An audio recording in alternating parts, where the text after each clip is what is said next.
Happy Halloween, everyone. So, the Halloween accountant is here. So, what I'm going to talk about today here, um, I'm gonna go down my textbook and just try to explain in accounting. We're calling about the merchandising, we're calling about shrinkage, we're calling about talking about adjusting entry, about periodic inventory system and stuff like that. So I'm just gonna go down the textbook because it has examples. So recording merchandising purchases. Basically under periodic system purchases and transportation in transactions are recorded in a separate temporary account. So according to textbook, purchase returns and allowances, purchase discounts, transportation in transactions are recorded in separate temporary accounts. At period end, each of these temporary accounts are closed, which updates the merchandise inventory account. So here they say to demonstrate all entries under the periodic inventory system are shown for the most common transactions. For comparison, perpetual system journal entries are shown to the right of each periodic entry.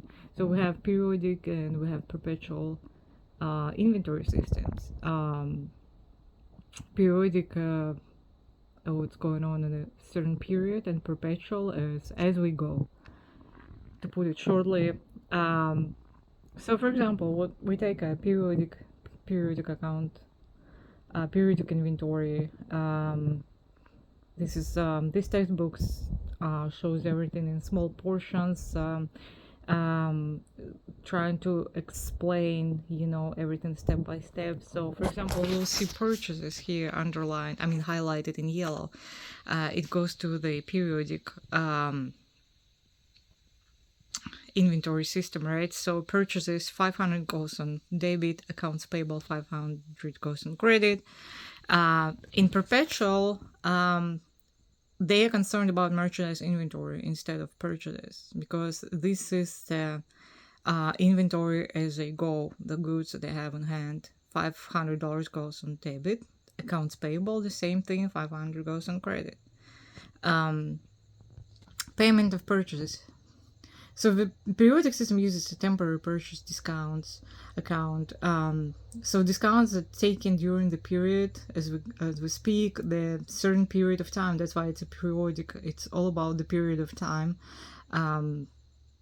So they have certain discounts up there, and usually discounts, they have a certain equation formula for discounts. For example, okay, so periodic system, accounts payable $500 goes on debit, purchase discount $10 goes on credit, cash, we subtracted this $10 from $500 we get in cash. What left on the credit goes $490. How did we get that $10? So this is the equation. This 2% discount, we multiplied our accounts payable that we have on hand, $500 times 2%.